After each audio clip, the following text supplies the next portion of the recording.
Hi, I'm Mike Duncan. I'm the president of Chester County Hospital. Thank you for joining us for this COVID conversation. Thank you for many of you who've submitted questions to us. We're going to go through the top 10 questions we've received and give you our perspective on what's on your minds. I also want to thank you for those of you who've donated to us. We've had tens of thousands of gloves and masks and gowns, and we've had significant cash donations and food donations and Purell and all kinds of things. So thank you very much for your support. And most of all, I want to thank you for the great job the community is doing in maintaining social distancing, because it really is bending the curve. We'll talk about that a little bit later, but thank you as a community for doing your part to have a little separation and not let this virus spread. Now we're going to go into our top 10 questions. The first question you've asked is, how many COVID positive patients have we admitted to the hospital? And the answer to that is about 60 since March 1st.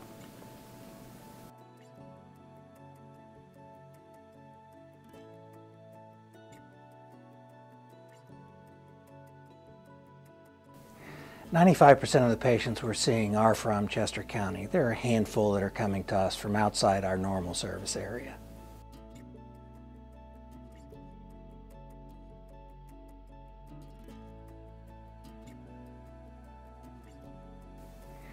I think most importantly, if your doctor believes you're symptomatic and orders a test, you can come to the hospital. We have a place to perform those tests on your behalf and in response to your doctor.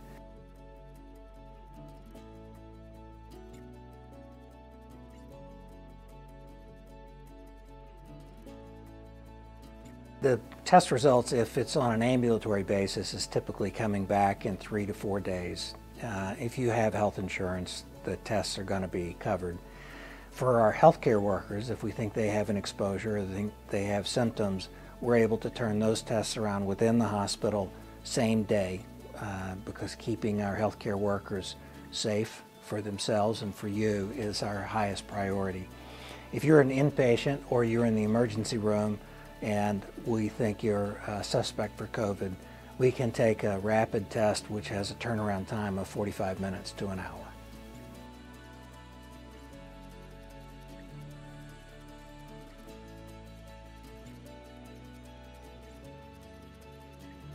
First thing we do at any entrance is we do a temperature screen of everybody that comes into the facilities, employees and others, check for a general wellness test, and then we make sure everybody in the facility is wearing a mask.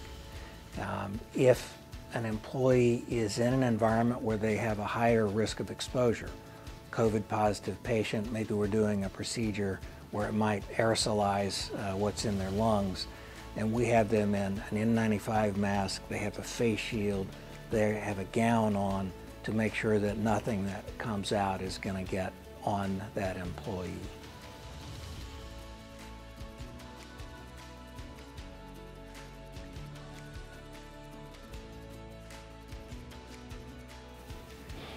We collaborate with other agencies. The Department of Health has the primary responsibility for education across the county. They're county government agencies that communicate with certain populations, Hispanic population, underserved, Medicaid population. And then as a patient becomes part of our sphere, they're one of our patients or a patient of one of our doctors, they become an inpatient or emergency room patient, we take a much more active role at that point.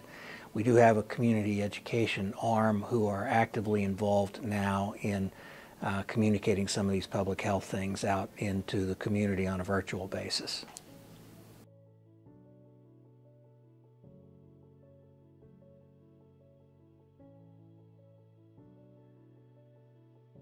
Right now we're not offering that, as you may have heard on the news. A lot of people really think that's important. We'd love to be at a point where there's antibody testing that you can count on that shows that you're COVID negative, that you may have had it, that you have the antibodies present, and that you're not going to infect anybody.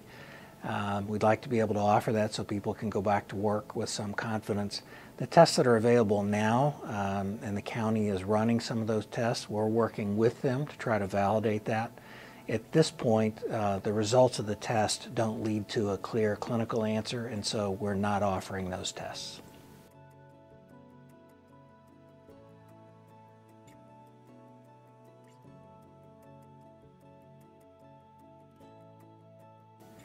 I think it's important to remember why we were asked to curtail elective surgeries. There are really two reasons.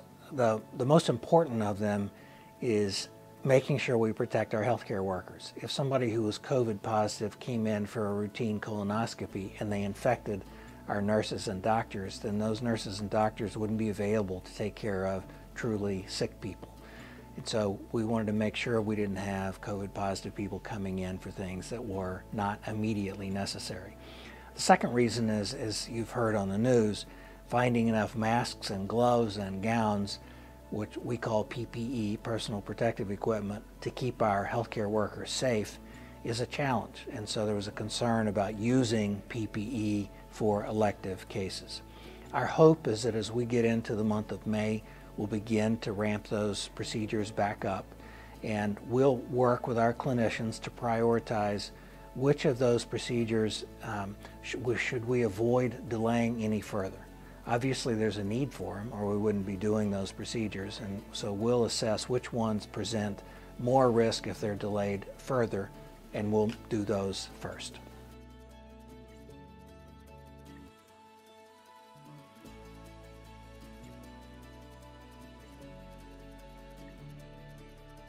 Well, we can't wait to have our volunteers back. It's not the same here without you, and so we'll welcome you back eagerly as soon as it's possible.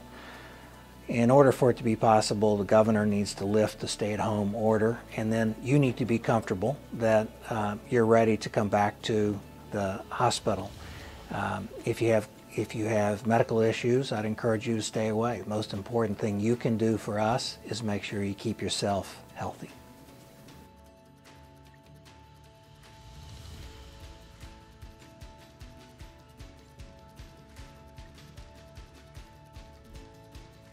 We've really expanded our virtual services as a result of COVID, and that's one thing I expect will last long after COVID is gone. We are offering clinical services through telemedicine. Oncology and cardiology both continue to see new patients using telemedicine services. Our health and wellness area is doing increased classes online for diabetes, for heart failure, for nutrition, and other services. And we'll continue to expand those virtual services as time goes on. As all of us work together to flatten the curve, please follow these simple tips to keep you and all those you love well. Stay home, wash your hands often, avoid touching your face, cover your cough and sneeze, wear a mask in public, practice social distancing. Thank you all for joining me in our COVID conversation.